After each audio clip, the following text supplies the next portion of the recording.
जी बिस्मिल्लाहिर्रहमानिर्रहीम। अस्सलाम वालेकुम। आज मैं एक तकाबली जायज़ा पेश करने जा रहा हूँ। जो वेटनरी साइंस है उसमें हम क्या पढ़ते हैं और जो मेडिकल साइंस है वहाँ क्या पढ़ाया जाता है, और जो जब हम पढ़ते थे तो वहाँ पे स्टूडेंट्स क्या पढ़ते थे। मज़े की बात यह है कि जिस जगह मेरी रहाइश थी एग्रीकल्चर यूनिवर्सिटी में फैसलाबाद में कॉलोनी में, तो हमारी कॉलोनी के अंदर ही किसान हाल में जो ओल्ड मेडिकल कॉलेज है वो वहीं पे होता था। उनके स्टूडेंट्स भी वहीं उसी ग्राउंड में खेलते थे और वहीं बैठ के पढ़ते थे, और हम भी वहीं खेला करते थे और पढ़ने भी उधर निकल जाते थे। तो हम देखते थे कि वो क्या पढ़ रहे हैं और हमें सब उनसे दोस्ती भी थी। तो आज मैं एक तकाबली जायज़ा लेने जा रहा हूँ, क्योंकि कई दफ़ा मैं मेडिकल साइंसेस में बात करता हूँ तो थोड़ी सी आईब्रोज रेज होते हैं, ये कैसे बात कर रहे हैं, ठीक है। तो मैं आज आप लोगों से डिस्कस ये करूँगा, बताऊँगा कि as a veterinarian veterinary science की जो एजुकेशन है उसमें जो सब्जेक्ट्स पढ़ाए जाते हैं क्या वो सेम हैं जो मेडिकल साइंसेस में पढ़ाए जाते हैं, या क्या डिफरेंसेस और कितना का डिफरेंस है, वो ज़रा हम देखते हैं, ताकि ये जो आईब्रोज रेज होती हैं ये काम हो। और एक और मैं बात आप लोगों को एक छोटा सा वीडियो क्लिप भी दिखाऊंगा एंड के ऊपर, तो वो भी देखिएगा कि जो अमेरिका जिसे हम सब लोग फॉलो करते हैं, अपनी सारी एजुकेशनल रिफॉर्म्स उसको ज़हन में रख के करते हैं, तो वहाँ के जो मेडिकल साइंटिस्ट हैं वो वेटनेरियन के बारे में उनकी क्या राय है, क्या वो रेट करते हैं उनको। तो ये बहुत ज़रूरी है क्योंकि हमारी सोसाइटी बड़ी डिवाइडेड है और वो डिस्क्रिशन करती है। तो मैं अब मैं क्या बड़ा इम्पोर्टेंट समझा इसको कि इसके ऊपर बात ज़रूर की जाए।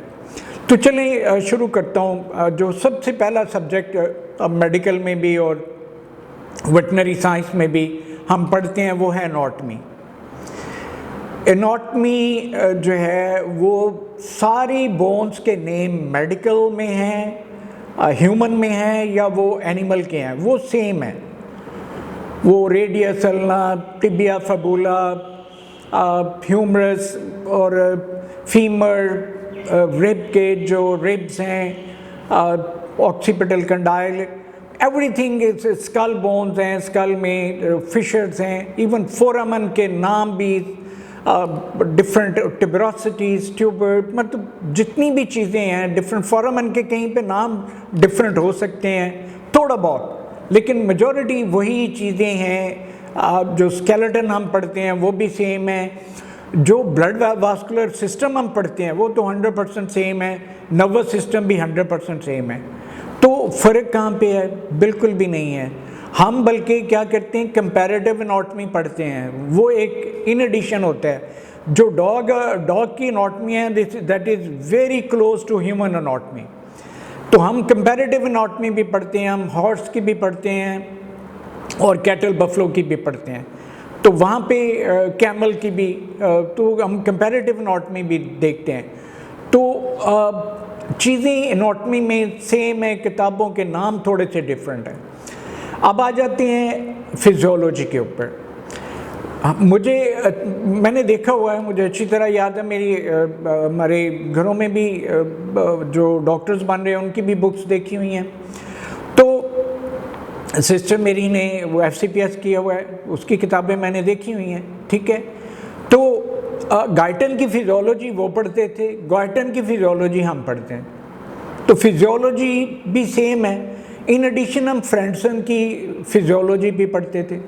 तो हम कुछ ना कुछ इन एडिशन ज़रूर करते हैं, लेकिन बेसिक जो है वो सारे हमारी बुक्स हैं वो तकरीबन कॉमन है, सेम है।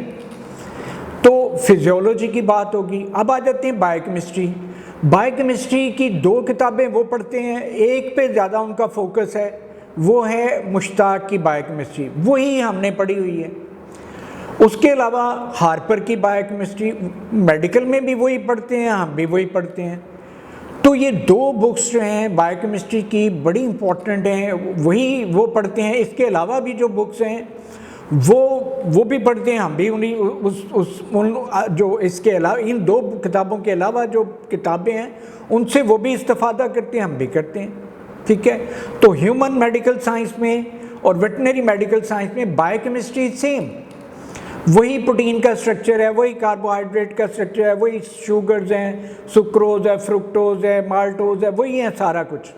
ठीक है, अमाइनो एसिड्स के नेम भी वही हैं, वही प्रोटीन के स्ट्रक्चर्स, तो everything is same. Protein metabolism, carbohydrate metabolism, everything is same.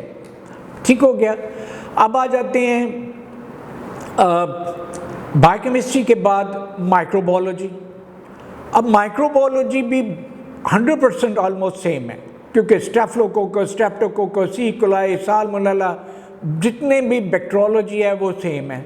उनके कॉलोनी करैक्टर, उनकी ग्रोथ, उनकी एवरीथिंग, उनके किस तरह के नज़र आते हैं, माइक्रोस्कोप में कैसे नज़र आते हैं, ग्राम स्टेनिंग है, डिफरेंट स्टेनिंग टेक्निक्स हैं, सब ऑल आर सेम। वायरोलॉजी, वही वायरसेस वो पढ़ते हैं, हर्पीज वायरस है, पैरामिक्सो वायरस, ये सारी वायरोलॉजी भी ऑलमोस्ट सेम है, थोड़ा बहुत डिफरेंस होगा कहीं पे। अब आ जाते हैं माइकोलॉजी, वो भी सेम है। ठीक है, तो इवन बैक्टीरियोलॉजी में माइकोबैक्टीरियम, ट्यूबरक्लोसिस वो पढ़ते हैं, ट्यूबरक्लोसिस बोवस, और कई वो बोवस वो भी पढ़ते हैं, हम भी पढ़ते हैं, तो मतलब माइक्रोबायोलॉजी भी सेम है। अब आ जाते हैं पैथोलॉजी के ऊपर, जो मेरा सब्जेक्ट एरिया भी है। रॉबन्स की पैथोलॉजी वो पढ़ते हैं, बेसिक पैथोलॉजी। रॉबन्स की बेसिक पैथोलॉजी हमने पढ़ी है। इसके अलावा हमने और बुक्स भी पढ़ी हैं, हमने थॉम्सन भी पढ़ी है, शिविली भी पढ़ी है, और वॉल्टर एंड इजराइल भी पढ़ी है, वो उन्होंने भी पढ़ी है। तो ये भी सेम बुक्स हैं जो वो पढ़ते हैं और सेम बुक्स हैं जो हमने पढ़ी है। जो स्पेशल पैथोलॉजी है उसमें थोड़े बहुत डिफरेंसेस हैं, हेपेटाइटिस रिमेन द सेम, तो बहुत कोई मेजर डिफरेंसेस नहीं है, माइनर से डिफरेंसेस हैं, डिजीज़ पे जाके कहीं पे हो जाते हैं। हीमाटोलॉजी इज सेम, वो फिजियोलॉजी में, पैथोलॉजी में जो हीमाटोलॉजी वो करते हैं वही हम करते हैं, सेम है 100%। अनीमिया की क्लासिफिकेशन, ल्यूकीमिया, वही वो पढ़ते हैं, वही हम पढ़ते हैं, तो ये बिल्कुल 100% सेम है। पैथोलॉजी भी ऑलमोस्ट सेम है, माइनर डिफरेंसेस हैं स्पेशल पैथोलॉजी में जाके। अब हम देखते हैं रिप्रोडक्शन या थीरियोजेनोलॉजी, तो उसमें एंडोक्रोनोलॉजी वो सेम है, वही oestrogen, progesterone, testosterone, LH, FSH वो पढ़ते हैं, वही हम पढ़ते हैं। ठीक है, तो ये एंडोक्रोनोलॉजी। इसके अलावा जितनी भी और हाइपोथैलेमस से, पिट्यूटरी से जो हार्मोन्स निकलते हैं वो सारे वो भी पढ़ते हैं, हम भी पढ़ते हैं। ठीक है, अब आ जाते हैं गायनोकोलॉजी, वो भी सेम है ऑलमोस्ट। एंडोमेट्राइटिस वो पढ़ते हैं, पायोमेट्रा वो पढ़ते हैं, एंडोमेट्रियोसिस वो पढ़ते हैं, इनकी जो कैंसर्स हैं वो पढ़ते हैं, वो हम भी वही पढ़ते हैं। ऑन्कोलॉजी, पैथोलॉजी में वो भी सेम है, कोई फ़र्क नहीं है, सारा एवरीथिंग, स्टेजिंग, ग्रेडिंग, हर वो भी पढ़ते हैं। मेडिकल साइंस में हम भी पढ़ते हैं ऑन्कोलॉजी, वो भी सेम है। तो ये इसी तरह जो ऑब्स्टेट्रिक्स है वो भी ऑलमोस्ट सेम है। तो थोड़े बहुत हाँ ईस्ट्रस साइकिल में डिफरेंसेस हो सकते हैं, लेकिन hormone, endocrinology of oestrus cycle, वो मेंस्ट्रुअल साइकिल कह देते हैं, हम ईस्ट्रस साइकिल कह देते हैं। तो माइनर सा डिफरेंसेस हैं, कोई बहुत मेजर डिफरेंसेस नहीं है, ये मेरा कहने के बात है। अब आ जाते हैं फार्माकोलॉजी भी एक सब्जेक्ट है। फार्माकोलॉजी में जो भी एंटीबायोटिक है सारी वो पढ़ते हैं, सारी हम पढ़ते हैं। एड्रीनर्जिक, नॉन एड्रीनर्जिक वो पढ़ते हैं, वो हम भी वही पढ़ते हैं। ये जितनी भी ऑइंटमेंट्स हैं, लिनामेंट्स हैं, सब कुछ वो भी पढ़ते हैं, हम भी पढ़ते हैं। ठीक है, और उनकी जो बल्कि जितनी भी ड्रग ट्रायल है वो पहले एनिमल्स पे होता है, फिर ह्यूमंस के लिए रिकमेंड की जाती हैं। तो वो फार्माकोलॉजी भी सारी सेम है, ड्रग एब्जॉर्प्शन है, मेटाबॉलिज्म है, फार्माकोकाइनेटिक्स है, वो सारी सेम है। तो फ़र्क कहाँ पे है? तो ये जो एक कॉन्सेप्ट बना हुआ है कि मेडिकल वाले और वेटनरी साइंस कोई दो डिफरेंट चीज़ें हैं, ऐसा नहीं है। 90% तकरीबन 80 to 90% सेम चीज़ें हैं। तो ये ज़हनों से निकाल दें, जो MBBS वाले भी हैं वो भी ज़रा अपने आप को अपडेट कर लें कि हम भी वही पढ़ते हैं जो आप लोग पढ़ते हैं। तो ये एक एजुकेटिव वीडियो है, मैं लोगों को अवेयरनेस देना चाह रहा हूँ कि हम लोग वेटनेरियन जो पढ़ते हैं क्या वो मेडिकल से कितना डिफरेंट है। तो मैं एक तकाबली जायज़ा ले रहा हूँ। अब आ जाते हैं सर्जरी में।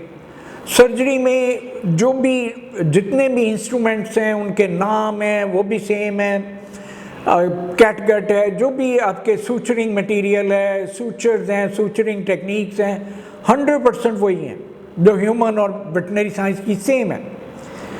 जो सर्जरी है वो भी हिस्टेरेक्टमी है, ओवरिएक्टमी है, जो भी जितनी भी लेप्रोटमी है, सारे प्रोसीजर, सिस्टेक्टमी है, सिस्टोटमी है, एवरीथिंग इज सेम। वो भी वही पढ़ते हैं, हम भी वही पढ़ते हैं। स्प्लीनेक्टमी है, सब कुछ सिमिलर है, कोई फ़र्क नहीं है। लोकेशन का, ऑर्गन्स की लोकेशन का थोड़ा बहुत फ़र्क हो सकता है, अदरवाइज इट्स सेम। ठीक है, तो अब सर्जरी भी सेम हो गई। हाँ, हम सर्जरी की जो एप्लीकेशन है वो एनिमल्स पे करते हैं, वो सर्जरी की एप्लीकेशन ह्यूमन में करते हैं, बाकी surgical techniques remain the same. वो intestinal end to end anastomosis, everything जो भी वो करते हैं वो हम भी करते हैं। आई सर्जरी है, सारी सेम है। ठीक है, अब आ जाते हैं मेडिसिन। वहाँ पे कुछ डिफरेंसेस हैं। मेडिसिन का एक सब्जेक्ट है जहाँ पे कुछ डिजीज़ेस जो हैं वो हमारी डिफरेंट, बहुत ज़्यादा नहीं, बहुत सारी कॉमन डिजीज़ेस हैं, लाइक ट्यूबरकुलोसिस है, लाइक हेपेटाइटिस है, बट बहुत सारी कॉमन डिजीज़ेस भी हैं, लेकिन डिफरेंट डिजीज़ेस भी हैं। जो एनिमल्स के पैथोजन बहुत सारे डिफरेंट भी हैं, और ह्यूमन के पैथोजन जो हैं वही एनिमल के पैथोजन भी हैं, वो भी है। ज़ूनोटिक डिजीज़ेस भी बहुत हैं, जो एनिमल टू ह्यूमन और human to animal, vice versa, reverse zoonosis, वो भी होती है। तो ये एक मैंने आज एक तकाबली जायज़ा लिया है, और एंड पे आप एक वीडियो भी मैं शेयर करता हूँ आपसे, एक या दो, तो वो देख लीजिएगा कि कितना डिफरेंस है ये ह्यूमन मेडिकल साइंस में और वेटनरी मेडिकल साइंस में। जो ग्रेजुएट प्रोड्यूस हो रहे हैं और वो किस तरह के नॉलेज से इक्विप्ड हैं। तो ये जो मुझे एक दो कमेंट भी आया कि आप हमारे फील्ड में बातें करते हैं, तो ये हमारा तुम्हारा वो, मैं अब वीडियो भी देख लीजिए ज़रा, तो उससे आपको अंदाज़ा हो जाएगा कि कितना डिफरेंस है। और अगली बात, मैं जब पैथोलॉजी में पढ़ रहा था, जो डॉक्टर फ़तेह मोहम्मद चौधरी हैं, पहले पैथोलॉजिस्ट जो प्रोफेसर हैं इधर मेडिकल कॉलेज के, वो पैथोलॉजी डिपार्टमेंट वेटनरी साइंस में आते थे, स्लाइडें उठा के लेके, स्लाइडें डिस्कस करके वापस लेके जाते थे। फिर यहाँ पे नेफ्रोलॉजिस्ट जो हैं, मेरे अब ज़हन से नाम उनका नहीं आ रहा, वो जो PM आजकल का जो लाइट हॉस्पिटल है उसके बिल्कुल ऑपोजिट उनका क्लिनिक और घर था पहले, फिर क्लिनिक भी वहीं उन्होंने बनाया। वो भी हमारे एक प्रोफेसर थे, उनके पास आके सारा डेजर्टेशन थीसिस अपनी सारी वो डिस्कस करके उन्होंने सारा किया था। और मैंने भी बहुत सारे लोगों को हेल्प की है। मेरी बहुत सारी रिसर्च अलाइड हॉस्पिटल में है। बर्न पेशेंट पे मैंने डॉक्टर ज़ाहर नागरा साहब के साथ काम किया हुआ है। डॉक्टर ज़ाहर नागरा साहब वो हैं जो कि बर्न वार्ड फैसलाबाद में अलाइड हॉस्पिटल में बनाने वाले और इसके करता धरता रहे हैं, तो उनके साथ हमने रिसर्च पब्लिकेशंस भी हैं। ठीक है, डॉक्टर हिना आयशा के साथ मिलके, डॉक्टर आसिफ भट्ट साहब के साथ मिलके पीड वार्ड में भी हमने बच्चों के ऊपर भी रिसर्च की हुई है, काम किया हुआ है। गायनी वार्ड में भी हमने जो विटामिन ए ट्रांसफ़र है फ्रॉम मदर टू इन्फेंट, वो भी हमने जो प्लेसेंटा है वहाँ से प्लेसेंटल ब्लड से भी हमने और वो विटामिन ए लेवल नोट किए, तो डिलीवरी के दौरान हमने सैम्पलिंग की, ब्लड से भी, प्लेसेंटा से भी, तो वो सैम्पलिंग भी हमने की, और मतलब वो गायनी वार्ड में भी हमने रिसर्च की है। तो अब देख लें कि क्या वेटनेरियन और ह्यूमन मेडिकल साइंसेस डिफरेंट चीज़ें हैं। तो ये एक मैं तकाबली जायज़ा लिया है मैंने। उम्मीद है आप लोगों को अंडरस्टैंडिंग बेहतर हुई होगी कि ये वेटनरी साइंस वाले क्या पढ़ते हैं और हम क्या पढ़ते हैं, और ये वीडियो एज ए रिकॉर्ड रहेगी इंशाल्लाह फॉर क्वाइट लॉन्ग टाइम, और सब लोगों को, जो आम पब्लिक है, उनको भी पता चलेगा कि क्या हम कोई वेटनेरियन जो हैं वो कुछ डिफरेंट पढ़ते हैं या मेडिकल डॉक्टर जो हैं वो कोई डिफरेंट पढ़ते हैं। तो I think it's a very good, मैं बहुत इसकी ज़रूरत महसूस करता था काफ़ी देर से। ठीक है, तो मैं, अल्लाह का शुक्र है, मुझे केई में जो है ना लंग डिजीज़ के ऊपर मेरा ट्यूबरक्लोसिस पे काम था, तो केई में कॉन्फ्रेंस में मैं गया हुआ, और मेरी प्रेजेंटेशन के बाद मुझे पूरा डिपार्टमेंट ऑफ पैथोलॉजी भी विज़िट करवाया गया था, और मेरा लंच जो था वो वाइस चांसलर ऑफिस में हुआ था। तो वो रिकग्निशन उन्होंने मुझे दी बिकॉज ऑफ माई नॉलेज, या उन्होंने देखा कि हम तो इनको शायद उस तरह नहीं लेते थे या समझते थे, तो ये तो सारी टर्मिनोलॉजी और जितने भी वहाँ पे ऑडियंस थे वो उन्होंने बहुत अप्रिशिएट किया था मुझे। टी टाइम, लंच टाइम, जब भी ब्रेक में they used to get close to me और रिसर्च के बारे में बातें करते थे कि हम रिसर्च कोलैबोरेशन कैसे कर सकते हैं। तो ये चीज़ें मेरे ख्याल में उजागर करना बहुत ज़रूरी था, और ये मैंने आज उजागर की हैं। उम्मीद है कि मज़ीद अच्छी वीडियोस के साथ मैं आप लोगों के सामने हाज़िर होता रहूँगा। ये तकाबली जायज़ा लेना बहुत ज़रूरी था, क्योंकि मैं अक्सर जो है ना मेडिकल साइंस से रिलेटेड बातें करता हूँ। हाँ, कुछ चीज़ें हैं जो मुझे भी पेन करती हैं।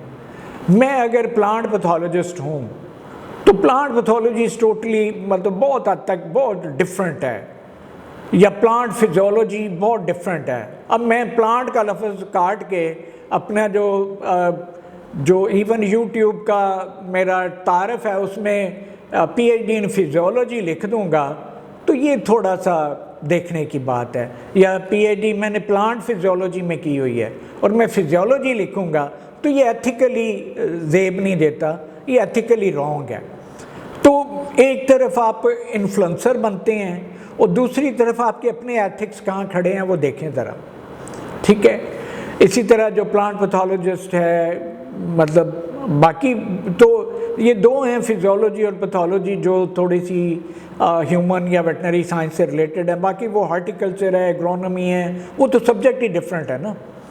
तो ये दो जो हैं, प्लांट पैथोलॉजी और प्लांट फिजियोलॉजी, इसमें प्लांट उतार दें, पैथोलॉजी और फिजियोलॉजी, ऐसे लगेगा ह्यूमन या वेटनरी के लोग हैं ये, तो वो नहीं है।